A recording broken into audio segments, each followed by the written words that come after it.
Andy Howe, everybody. Thank you. Well, before we begin, I should probably mention it's warm today.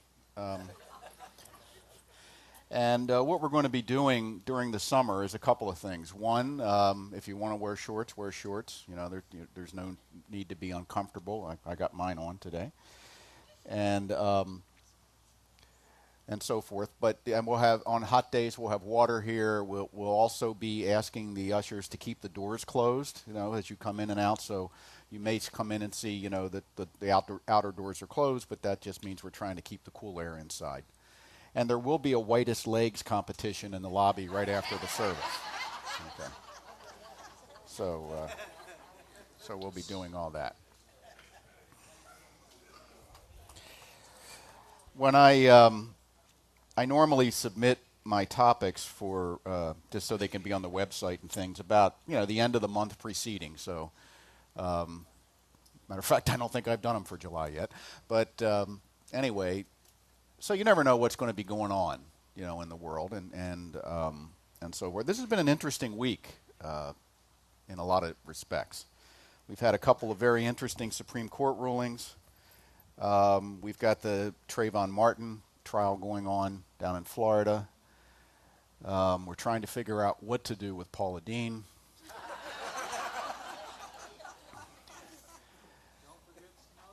And don't forget Snowden. That's right. Yeah, he's. And we just learned it was in the news this morning that apparently the NSA has been spying on the European Union because we want to treat them like Americans. But so it's been an interesting week. It's been an interesting week in terms of, you know, the whole marriage equality issue, which does speak to love, which is our topic today. Some of the comments around that was a very, kind of a comment I heard repeated a few times by people in the LBGT community were, now I feel validated for being who I am, because the state, at least in some respects, has recognized that. So what that speaks to is, how do we learn that we're acceptable? How do we learn that who we are is okay? And I think no matter what your status in the outer society, it's an uneven process. You know, you could be the straightest, most attractive, most talented person on the planet, but you still probably got some messages as you were growing up that you weren't totally okay. You know, and we continue to get that. And if we look to the external world strictly for our validation, we will always feel like we come up short in some way. So there must be another place to look, because we do know, and you know, psychology has come around mainly in the last 20 years or so to recognize the importance of self-acceptance. It's called self-esteem or self-love. It's the same thing, self-worth. And it's such an important idea. It forms the basis for so much of how we live in the world. There isn't a pill you can take, apparently. You know, these are in the bookstore, 25% off. I wish I could say that, but actually we'd probably surcharge 25%, and the line would be out the door, right? There isn't an operation you can get for it, despite what you may have heard. It's something that has to grow from within. See, it says here, guaranteed to make you think at least twice as highly of yourself. Caution, overdose can have negative side effects. Now, see, that's not true. You can't love yourself too much. When people act like they're full of themselves, and we talk about being stuck up or whatever, that's not out of self-love. That's a lack of self-love. Because when I've got to act in a certain way to get you to pay attention to me, that means I'm insecure. We often mistake the people that, you know, kind of walk around and say, look at me, look at me, look at me, as really being full of themselves, when actually they're feeling pretty empty. They need you or someone, anyone, to pay attention to them so that they feel validated. See, that's not high self-esteem. That's low self-esteem. Low self-esteem can look like depression, or it can look like you're full of yourself. It can look like you're the person at the party with a lampshade on your head.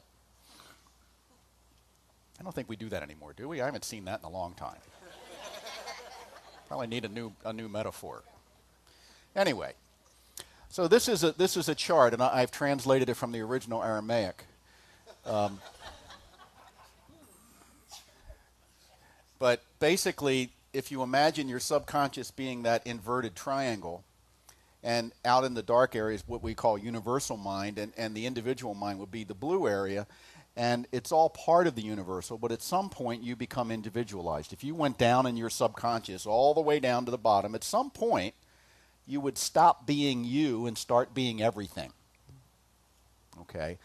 But within that individual self and that individual subconscious mind, there are 3 levels of relationship.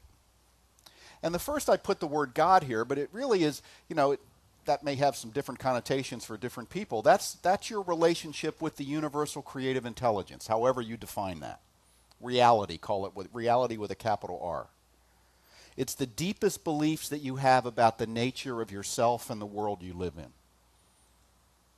Okay, and those deepest beliefs, by the way, tend to be formed in the first 3 or 4 years of life. When we decide, based upon our experience of being here, who we are, what we're worth, and whether or not this is a really nice place to be or a really terrible place to be.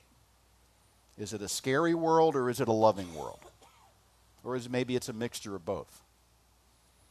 And then a little further up, you begin to get, based on that understanding, that idea you begin to get a sense of yourself. Am I a good person or a bad person? Am I worthy or unworthy? Am I attractive or unattractive? There's probably 1,000 different beliefs you have about yourself. In any area of endeavor, you have ideas about whether you're competent at your job or whether you're not, or whether you deserve the job you have or whether you don't. You have ideas about yourself as an athlete, as an artist, as a parent, as a child, as a sibling, as a spouse, as a single person. There's just all these beliefs that constitute, if you took them all together, it would give you kind of your aggregate sense of self-worth. And that results in either you feeling secure in who you are and who you see yourself to be, or insecure in who you see yourself to be. And some of us are in both areas, obviously. There's always some insecurity. It's not an absolute in either direction. It's another one of those continuums we talk about. It's a polarity. And you're somewhere between absolutely secure and absolutely insecure. And it can change over time, but it gets pretty well set in, again, pretty early in life. Because once we're about 3 or 4, we have these ideas, and then we start projecting them out into the world, and we start training the world how to treat us. And we train the world to treat us as we see ourselves already. You had your first grade teacher wrapped around your little finger within the first day of being there, and you let that teacher know how to treat you. And he or she unconsciously responded unless they were really aware. And they refused to see the fake you and saw the real you. But so many of us didn't have that experience. So, you were labeled a problem by lunchtime the first day. And after that, whenever that teacher looked at you, that's what he or she saw. No matter what you did.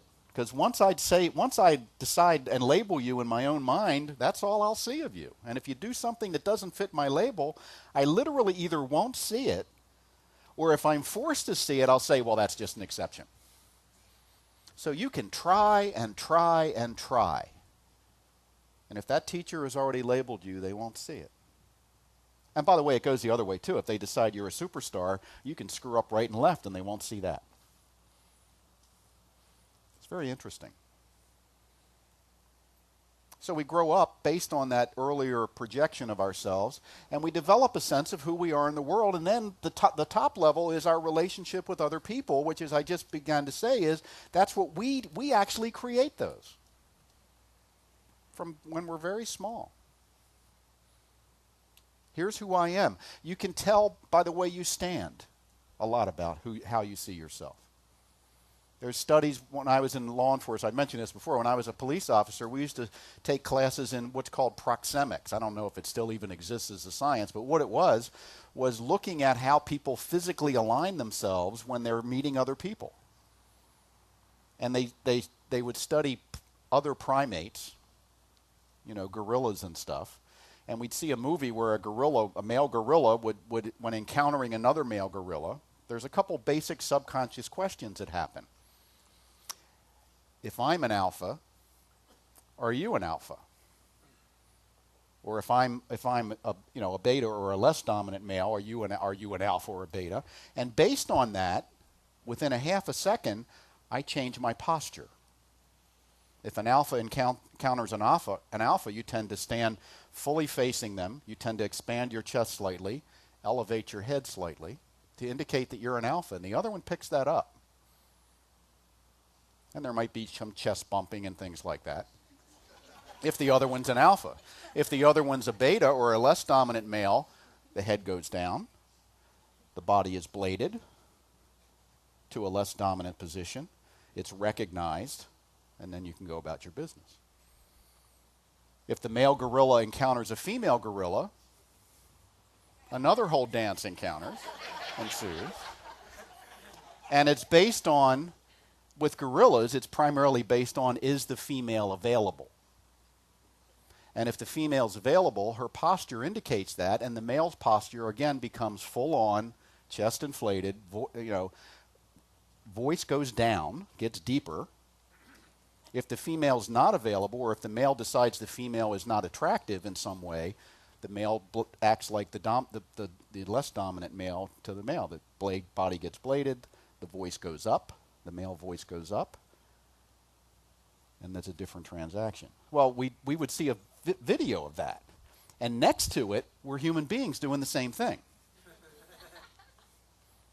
Same thing. That within a half a second of meeting someone, you have answered a couple basic questions. What is my relationship to them in the pecking order as I understand it? And you have aligned yourself physically to respond to that. And that message is received. So we would teach the police officers how to look dominant, even if they weren't, even if it wasn't their nature. We would teach them there's a relationship with the corner of the mouth to the bottom of the ear. If the mouth is above the bottom of the ear, it means you're stuck up, right? You're looking down on others. You're perceived as that. If the mouth is way below the ear, you're less dominant. You're opening. If it's right even, it means you probably got a pretty good sense of yourself. We pick that up, even though we were never taught it. We pick it up. It's instinctive. See? So you can often tell from things like that what someone thinks of themselves right away. And you say, I don't understand. Everybody I meet treats me like they don't listen to me. Well, you walk in like this, your mouth is down. You've conveyed to an instinctive part of their brain that you are not someone to be reckoned with, which tends to reinforce what you've already decided about yourself, because you weren't born with that posture. You developed that posture once you got your self-image. So, our relationship with reality, with God, defines our relationship with ourselves. Our relationship with ourselves absolutely defines our relationships with others. That's the way it works. John Lennon said this: we first need to learn to love ourselves first in all our glory and our imperfections. If we cannot love ourselves, we cannot fully open to our ability to love others or our potential to create. Evolution and all hopes for a better world rest in the fearlessness and open-hearted vision of people who embrace life. So the point he's making, and I think it's a valid point, when you don't love yourself, you harm the whole evolutionary process of the species. So if you like guilt, there's a good one, Oh God, I'm letting the species down, Sorry, species. But it's true, because you can't bring your full self into expression if you feel diminished. Now, it's very interesting. There was just an article in one of the papers I look at this week, and it was about, it had something to do with the Trayvon Martin thing, but then they got off on another tangent. But it had to do with the idea that what's happening today in spirituality is people are being told to feel good, that they should feel good about themselves, and how wrong that is. Because God wants us to suffer.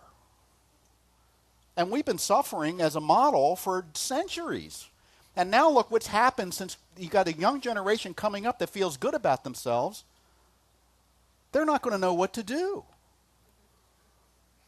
You can't boss them around. You say, go over and do that, and they say, why should I?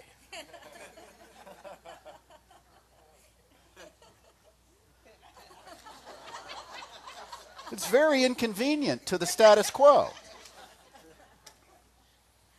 And it's all because they love themselves. Don't they know that if you don't have guilt, you don't grow and move forward? And it was this long, convoluted thing. So I had to put a response. It was online. I put a response in. I just said, this person should really take a chill pill and read some Jung.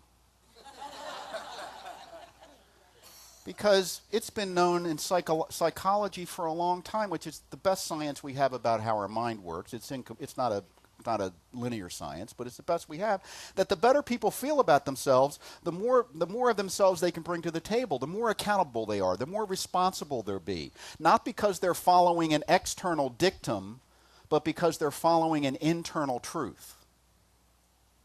And people that follow external dictums, A, aren't very happy, and B, they're always looking for loopholes. Let me find a way out of this. Let me cut some corners. Let me do something so I don't have to do it. Because our intrinsic nature is to be not independent, but interdependent. And not dependent.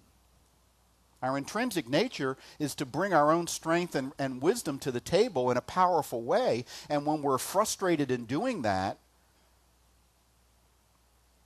we may follow the rules, but it's not a very happy world. And, by the way, all those years of all that suffering and all that idea that people had to feel guilty and feel bad about themselves, as Michael Beckwith said, somebody said, well, what if the world changes too fast? Look what we'll lose. And Michael Beckwith said, you want to keep this world?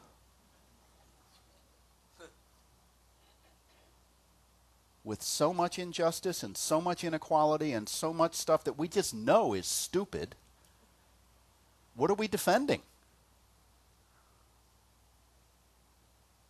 Well, we're afraid to go through what we have to go through to change it, and that's understandable. But the reality is, all that time where the primary sociological, psychological emphasis was, let me put you in your place so you'll listen to the authorities, look where it got us. It got us to the brink of destroying the planet. Well, the planet will be fine. We'll just be gone.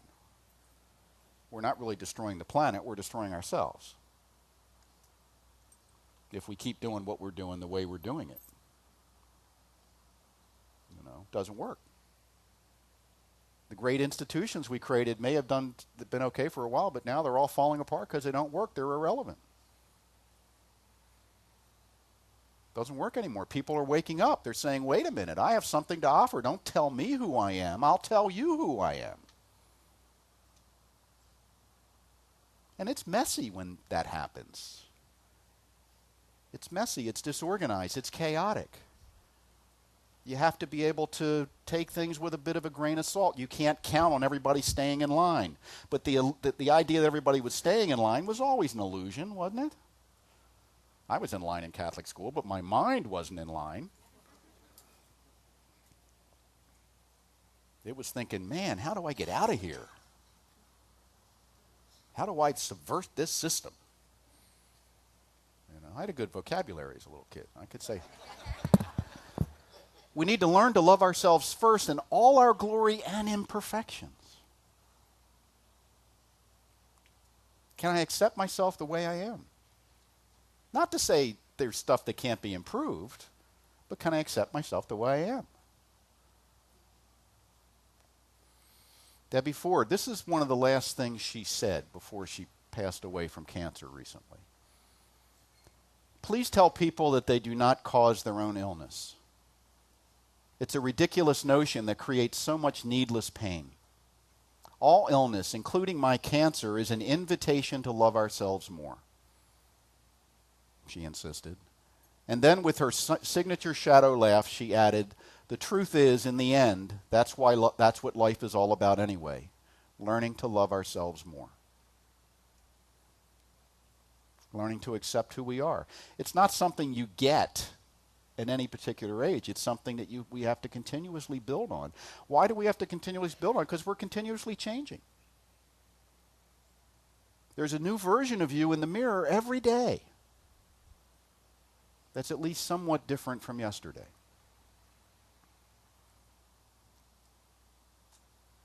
But when I have that insecurity, when I have that sense that I'm not enough, that there's something wrong with me, that I'm damaged goods, what tends to happen is I project that out onto the world around me, and I tend to blame myself for whatever's going wrong.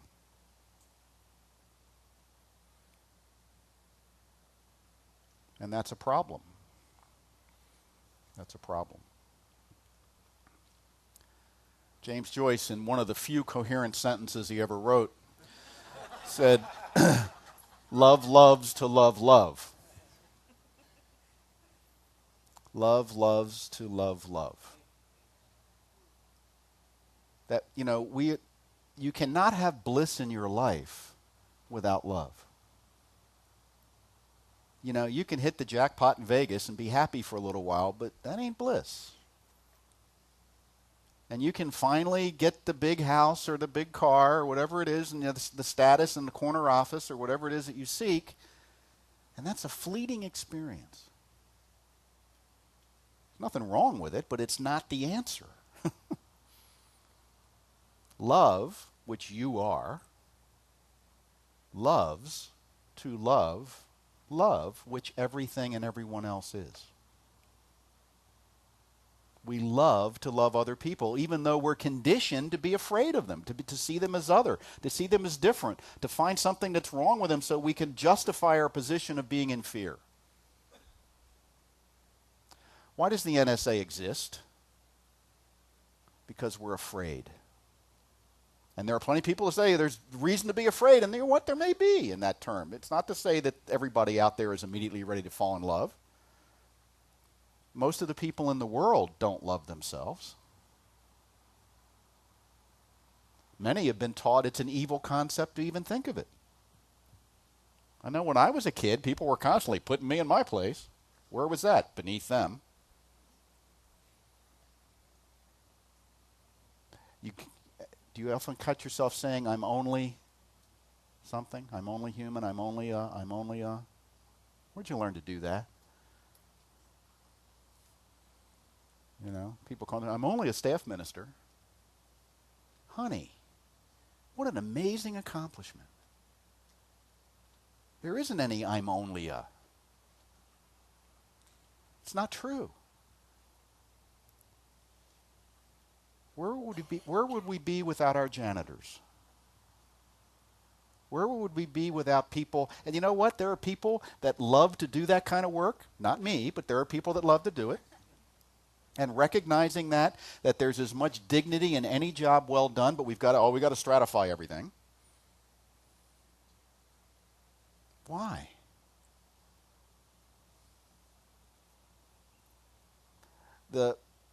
I forget the woman's name, but she testified as an eyewitness in the Trayvon Martin trial this week, the African-American woman that was his friend that witnessed the incident. What's her name? Rachel, yeah. And she didn't come across as the most sophisticated, elegant, and educated person in the world, because she isn't. But when you hear what people say about her, I mean, not recognizing as they're doing it that it says nothing about her and it says everything about them. Your relationship with others, let's go back to that, are based on your relationship with yourself. You can't love others more than you love yourself, or less. So the way you treat other people is an absolute reflection of how you feel about yourself. And many of us feel we don't deserve a good life, so we're angry at ourselves. We have self-loathing. And boy, and someone else puts themselves out there, we let them have it. We just look for an opportunity, don't we, in our society? In our politics, in our entertainment. Let somebody get to the top and then slice them apart. With glee. No reference to the show. It's interesting that we do that. And I know you don't do it, other people do it. And then maybe you judge the people that do it a little bit. I've sensed a little judgment in the room since today, not just about my shorts. But we do. It's part of the deal. So when I catch myself in that judgment, when I catch myself in that place, what I need to do is awaken to what it's saying, not about the other person, but about me. Because my judgment says nothing about you. It says everything about me. It's the way it works. Eartha Kitt. Andy knows Eartha, played with Eartha, right? Says it's all about falling in love with yourself and sharing that love with someone who appreciates you rather than looking for love to compensate for the self-love deficit. I don't think anybody should be allowed to get into a relationship until they can prove they love themselves. I don't know how you'd measure that, but, be a test. You'd go before the tribunal of elders and they would judge you, And probably the way to prove that you love yourself is say, I ain't doing that. But, it's so true. And it's not, it's easier to say than to do because we've got a lot of conditioning. But the reality is, until we encourage more people to feel better about themselves, their authentic beings, the authentic truth of who they are, we're going to continue to muck it up. Which we are doing brilliantly. We're doing it on the large scale and we're doing it on the small scale. And it all boils down, there is no conflict in human existence that is not tied to a lack of self-love. Because people who really are secure in who they are, they don't get into conflict. You can't say anything that would upset them personally. They don't take things personally. Now, that may be hard to imagine. But it's true. They don't take things personally. Other people's opinions of me are none of my business. Some of us are ready to go off like Roman candles if somebody even looks at us crooked. Their whole nation's like that. We're one of them. We're the most warlike nation on the planet we have been in continual war except for 7 years for the last 248 years. But we're doing it for peace.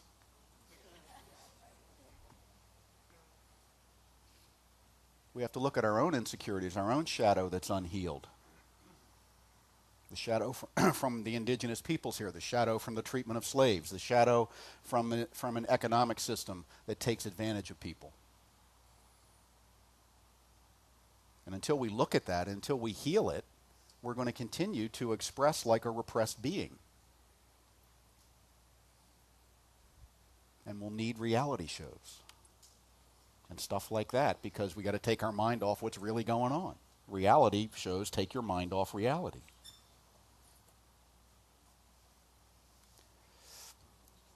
So what matters most is how you see yourself.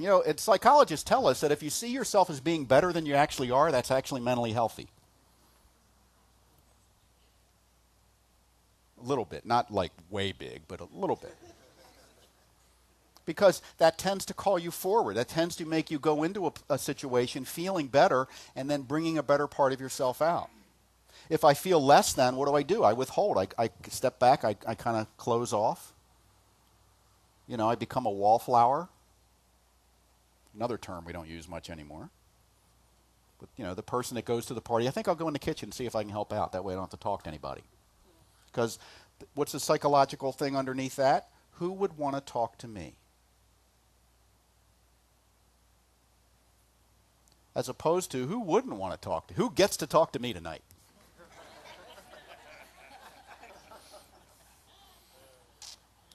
And I say that, if I'm saying that, it's because I want to talk to you. I'm secure enough to want to be able to go out and meet people without being afraid that I'll be put down or embarrassed or whatever. And if I am, somebody says, "Get away from me, you're nothing."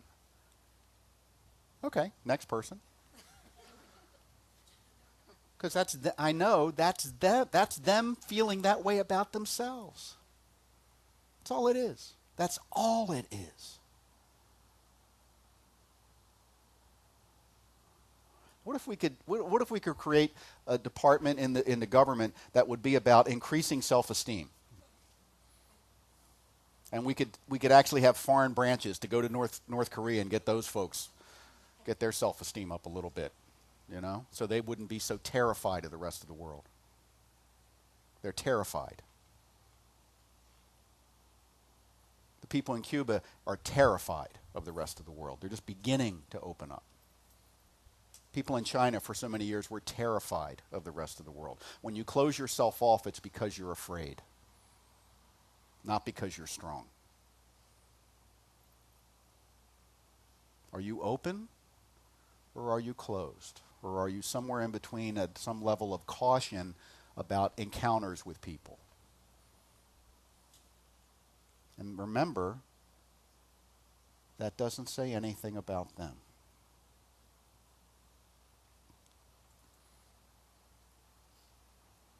So the idea is that I want to learn to say something like, "I love all that I am just as I am," and have that feel perfectly consistent and coherent throughout my whole being. And every day I say that, I'm saying it from being a little bit of a different person. Because tomorrow I'm not going to be the same person I am today. And neither are you. We're going to have 24 hours of thoughts in between that will shift to some degree who I am. And to be able to begin with the idea that no matter what I've done, see, this is important. Your intrinsic value has nothing to do with anything you've ever done, good or bad. Nothing to do with that. It's a pre-existing condition that you showed up with, worthiness. But you have to claim it. So let's say this together. I love all that I am just as I am. Now let's say it like we believe it. I love all that I am just as I am. So your assignment this week, since it's Interdependence Day week, is to say that to yourself at least 1,000 times with feeling. It's all right. It's only like 115 times a day. No big deal. Thank you, and namaste.